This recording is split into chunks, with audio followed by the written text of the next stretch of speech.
Hello, hello, Franny, and welcome to Hong Kong. At ayan yung kararating namin at sumakay kami ng bus papunta sa aming titirahan. And voila!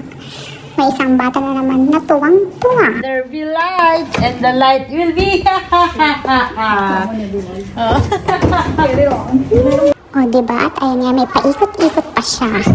And of course, pagkatapos namin may ayos yung mga gamit namin, makapagpahinga ng konti, lumabas na kami para ma-enjoy naman ang nightlife dito sa Hong Kong.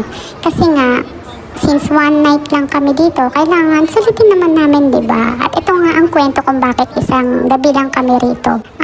Supposedly, dapat mag-stay kami dito ng 3 days. Pero dahil sa nabalitaan namin na may paparating na super typhoon, we decided na umalis na lang kinabukasan. Kaya nag-book kami ng flight namin for tomorrow going to Vietnam sa next destination namin. At diyan nga ay binisita namin ang Temple Street. Punong-puno ng mga street foods pero hindi kami doon kumain. Dito kami kumain. Yan, sa nakikita nyo yan. Tingnan nyo naman, hindi mahalatang gutom na gutom yung aking kasama dyan, no? Talagang lamon kung lamon. But in fairness, masarap ang pagkain nila.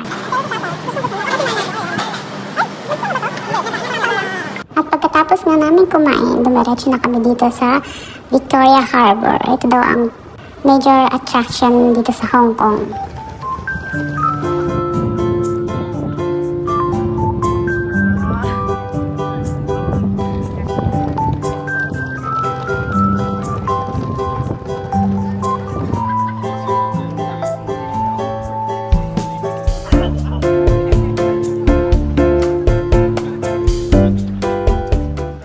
So yun nga, 7:15 AM, ayan, maghahanap na kami ng aming kakainan. Medyo maulan-ulan na dyan kasi nga, ayun nga, paparating nga yung bagyo na sinabi ko kanina.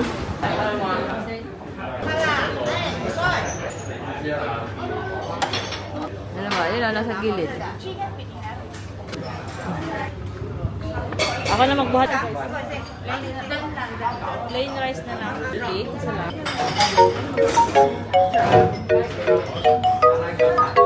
At dito nga ay papabalik na kami sa aming tirahan, which is maulan na talaga dyan. Tingnan nyo naman. It's raining. Kasi paparating na yung bagyo. I'm walking in the rain.